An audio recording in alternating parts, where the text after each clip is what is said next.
ആരാ?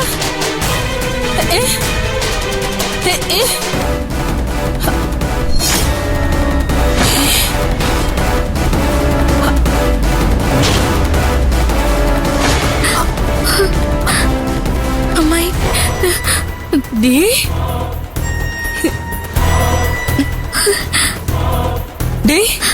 നീയോ? ഭയങ്കരി കള്ളി. അമ്മായി ഞാൻ ഈ കാശിവിടെ. അയ്യോ അമ്മായി, അമ്മായി പറയട്ടെ അമ്മായി. കാശിന്റെ കയ്യിൽ കാശും കൊടുത്തവരായിട്ട് കക്കാൻ വന്നിരിക്കുന്നു. അയ്യോ അമ്മായി. അശ്വതി, അനു, രമേശേ, ആകാശേ, എല്ലാരും വന്നേ ഇങ്ങോട്ട്.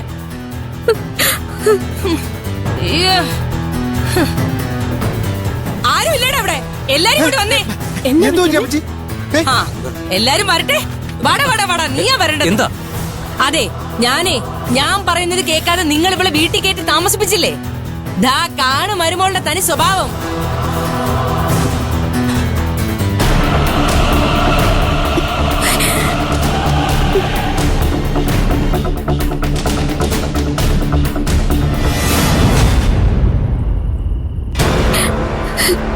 അമ്മായി ഞാൻ ഹേമേ, നീ കാര്യം എന്താന്ന് പറ. ആഹാ, എന്താ കാര്യമെന്നോ?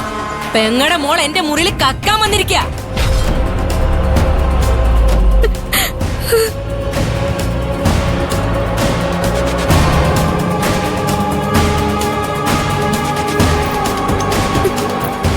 അമ്മായി, അമ്മായി എന്നെ എന്ത് വേണേലും പറഞ്ഞോ, പക്ഷെ ഞാനല്ല. മിണ്ടായിരടി.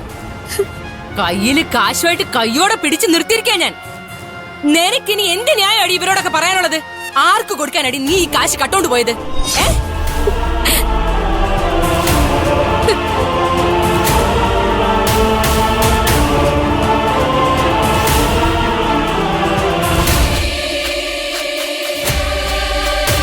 ഞാൻ അപ്പോഴേ പറഞ്ഞതാ വീട്ടിൽ കയറ്റാൻ കൊള്ളാത്തവളാണെന്ന്.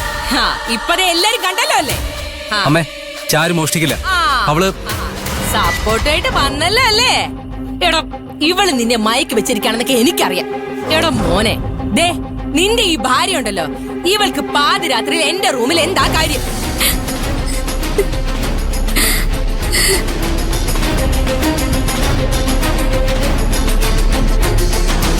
എന്റെ അലമാരിയിൽ ഞാൻ വെച്ചിരുന്ന കാശ് എങ്ങനെ ഇവിടെ കയ്യിലെത്തി? പറയടാ അങ്ങോട്ട്.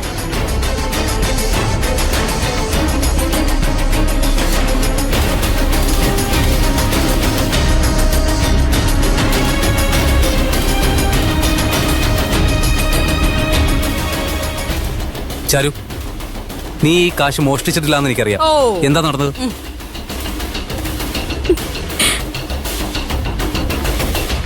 നിന്റെ കയ്യിൽ ഇപ്പൊ കാശിരിക്കുന്നുണ്ട് അമ്മ പറയുന്നത് എല്ലാരും വിശ്വസിക്കും. പറ ചാരു, എന്താ ഉണ്ടായത്? ഇവിടെ മറ്റെന്തോ സംഭവിച്ചിട്ടുണ്ട്. അതെന്താന്ന് നീ പറഞ്ഞാലേ സത്യം എന്താണെന്ന് എല്ലാരും അറിയൂ.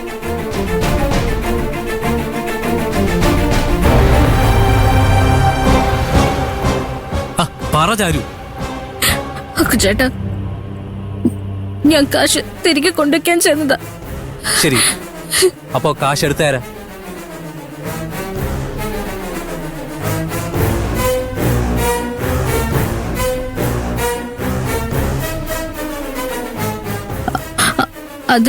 അതെങ്ങനെ പറയാനാ?